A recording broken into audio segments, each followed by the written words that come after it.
ജയസൂര്യ അല്ല എന്ന് ഞാനിപ്പോൾ ഇവിടെ മീഡിയയുടെ മുമ്പിൽ ഞാൻ പറയുകയാണ്.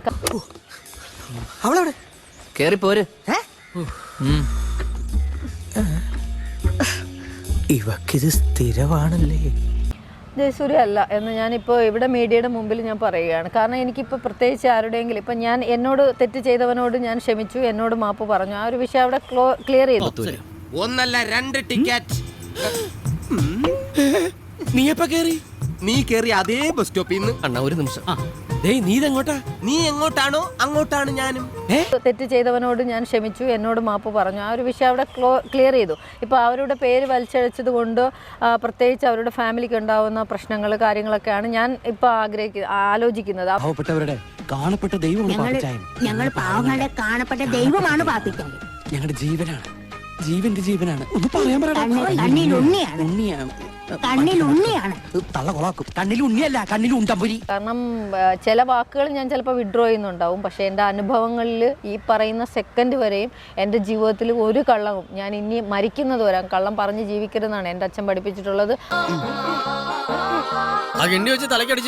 പോയിട്ടില്ല കേട്ടോ. കമ്പിപ്പാരയെ നോക്കിയത് കിട്ടിയത് കിണ്ടിയായത് നിന്റെ ഭാഗ്യം. നമ്മൾ ഈ തുറന്ന് പറയും, ഇപ്പം പേര് പറയുമ്പോൾ അതോടുകൂടി റിവീൽ ആയി കഴിഞ്ഞു. പക്ഷെ അതിനേക്കാളും ഈ പ്രതിയാക്കപ്പെട്ട ഉറപ്പായിട്ട് 100% ഇവിടെ എന്തൊക്കെയോ കാര്യമായ കുഴപ്പമുണ്ട്. ഉണ്ടാവും. ചങ്കിന് ഉഗ്രം ചവിട്ടല്ലേ കിട്ടിയത്. അമ്മയുടെ പ്രധാന സ്ഥാനത്തിരിക്കുന്ന ചില വ്യക്തികൾ, മണിയമ്പിള്ള രാജു അടക്കമുള്ള അമ്മയുടെ മുകേഷ് അടക്കമുള്ള നമ്മുടെ MLA ആണ് ആ സ്ഥാനത്തിരിക്കുന്ന വ്യക്തികൾ കിടക്ക പങ്കിട്ടാലേ അമ്മയിൽ അഗ്നത്വം തരൂ എന്നുള്ള ഇതുപോലും പറഞ്ഞിട്ടുണ്ടെന്ന് പറയുന്നു. എന്താണ് ഇതിനോടുള്ളൊരു പ്രതികരണം? ഈ സ്ഥലത്തിന് എന്തൊക്കെയോ കുഴപ്പമുണ്ട്. ഇത് വിട്ടിട്ട് പോകുന്ന ബുദ്ധി. ഏയ് അങ്ങനെയൊന്നുമില്ലടാ. ഇന്നലെ രാത്രി ഒരു കുഴപ്പമുണ്ടായില്ലല്ലോ. മിണ്ടരുത്, നീ മിണ്ടരുത്. എന്തൊക്കെയാടാ പറഞ്ഞത്?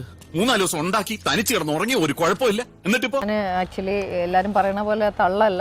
ആക്ച്വലി ഈ ഒരു വൃത്തികെട്ട വിഷയം സംസാരിക്കാൻ വേണ്ടി എല്ലാ ചാനലുകളും വിളിച്ചുകൊണ്ടിരിക്കുന്നുണ്ട്. മര്യാദയ്ക്ക് ഭക്ഷണം പോലും കഴിച്ചിട്ടില്ല. അത് കാരണം ഞാൻ TV കണ്ടിട്ടില്ല, ആരോപണം ശ്രദ്ധിച്ചിട്ടില്ല. വെടിക്കെട്ടത്ര പോരാ, എന്നാലും അവസാനം പൊട്ടിയ ഗർഭം കലക്കി ഉഗ്രൻ. ഈ മാലപ്പടക്കത്തിന് പകരം അത് തന്നെ കുറെ അങ്ങ് പൊട്ടിച്ച പോരായിരുന്നോ?